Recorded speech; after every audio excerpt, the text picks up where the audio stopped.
ప్రాథమిక విధుల దినోత్సవాన్ని తప్పనిసరిగా ప్రతి పాఠశాలలో నిర్వహించాలని, అదేవిధంగా నాడు నేడు పేరుతో నిధుల దుర్వినియోగం వల్ల గుంటూరు పశ్చిమ నియోజకవర్గంలో 30 స్కూళ్లలో నిరుపయోగంగా ఉన్న ఆర్వో వాటర్ ప్లాంట్ ఏర్పాటుకు కృషి చేయాలని గుంటూరు పశ్చిమ నియోజకవర్గ ఎమ్మెల్యే గల్లా మాధవి తెలిపారు. మంగళవారం అసెంబ్లీ బడ్జెట్ సమావేశంలో జీవో 117 రద్దుపై జరిగిన చర్చల్లో ఎమ్మెల్యే గల్లా మాధవి ప్రసంగించి జనవరి 6వ తేదీ ప్రాథమిక విధుల దినోత్సవాన్ని అధికారికంగా నిర్వహించేలా ఆదేశాలు ఇవ్వాలని విద్యాశాఖ మంత్రి నారా లోకేష్ ను కోరారు.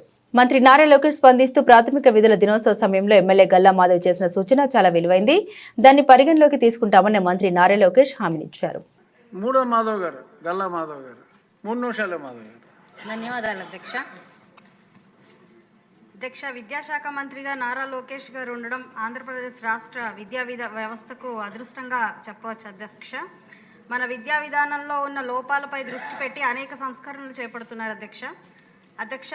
బాధ్యత చేపట్టినప్పటి నుంచి కూడా ఇటు 10వ తరగతి విద్యార్థుల మీద వారి ఉత్తీర్ణత పెంచే ప్రయత్నం చేస్తూ స్పెషల్ క్లాసెస్ను ఏర్పాటు చేయడం, మెగా పేరెంట్ టీచర్ మీటింగ్తో ఒక బాధ్యతాయుతమైన విద్యా విధానాన్ని తీసుకురావడం, ఇప్పుడు జీవో 117 రద్దుతో ఉపాధ్యాయులకు ఊరట చేకూర్చడం, విద్యార్థులకు సన్నబియ్యంతో భోజనం పెట్టబోతున్న లోకేష్ అన్నగారికి విద్యార్థులందరి తరపున శతకోటి ధన్యవాదాలు అధ్యక్ష. గత ప్రభుత్వ విద్యార్థులకు తీరని అన్యాయం చేసింది అధ్యక్ష. అందులో మచ్చుకు అమ్మఒడి పేరుతో 40 లక్షల మంది విద్యార్థులకు మోసం చేసింది అధ్యక్ష. ఫీజు రియంబర్స్మెంట్ బకాయిల వల్ల 2 లక్షల మంది విద్యార్థులు నరకయాతన పడ్డారు అధ్యక్ష. ఇటు సర్టిఫికెట్స్ కాలేజీల నుండి రాక వారి భవిష్యత్తు అగమ్యగోచరమైన పరిస్థితుల్లో 780 కోట్లు పైగా బకాయిలను విడుదల చేసిన ఘనత విద్యాశాఖ మంత్రి లోకేష్ అన్నగారు అధ్యక్ష. అయితే నాడు నేడు కింద జరిగిన మోసాలు ఎన్నో అధ్యక్ష.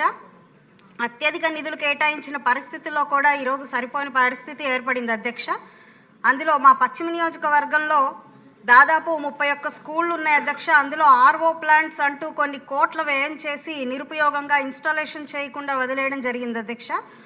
మనం ప్రభుత్వంలోకి వచ్చాక మా చొరవతో ఈ 31 ప్లాంట్లో 2 మేము స్వచ్ఛంద దాతల దగ్గర నుంచి తీసుకొచ్చి వాటిని వినియోగంలోకి తీసుకొచ్చాం. అయితే ఇంకా 30 ప్లాంట్లు అదే విధంగా నాడు నేడు ఫేజ్ 2 కింద వస్తున్న ఈ ప్లాంట్లు ఇన్స్టాలేషన్ పూర్తి చేసి ఈ సంవత్సరమే కనీస అవసరమైన మంచినీటిని పిల్లలకి అందించాల్సిందిగా కోరుకుంటున్నాం అధ్యక్ష. మరొక విజ్ఞప్తి అధ్యక్ష. లోకేష్ గారు పిల్లలు అర్థమయ్యేలాగా భారత రాజ్యాంగాన్ని పొందుపరిచే చర్యలు తీసుకున్నట్లు చెప్పడం జరిగింది అధ్యక్ష. ఇది ఆయన సమాజంపై ఉన్న బాధ్యతను సూచిస్తుంది అధ్యక్ష. ఈ ఆలోచనకు ఊతంగా ఒక చిన్న సూచన చేయదలుచుకున్నాను అధ్యక్ష. మన ప్రాథమిక హక్కుల పరిరక్షణకు చట్టాలు, సంఘాలు, సంస్థలు ఉన్నాయి అధ్యక్ష. కానీ మన ప్రాథమిక విధులు మాత్రం నిర్లక్ష్యం చేస్తున్నాం అధ్యక్ష. 1976లో స్వరణ్ సింగ్ కమిటీ 42వ సవరణ చట్టం ద్వారా భారత రాజ్యాంగంలో 10 ప్రాథమిక విధులను ఆర్టికల్ 51A చేర్చారు అధ్యక్ష. అయితే ప్రాథమిక విధుల ఉల్లంఘనకు చట్టపరమైన చర్యలు ఏవీ లేనప్పటికీ వాటి పట్ల అవగాహన కల్పించే బాధ్యత విద్యా వ్యవస్థ తీసుకోవాల్సిందిగా కోరుకుంటున్నాను అధ్యక్ష. జనవరి 6 ప్రాథమిక విధుల దినోత్సవంగా ఉన్న క్రమంలో ఈ రోజును విధిగా ప్రతి విద్యా సంస్థ జరుపుకునేలాగా విద్యాశాఖ మంత్రి గారు సూచనలు జారీ చేయాల్సిందిగా కోరుకుంటున్నాను అధ్యక్ష.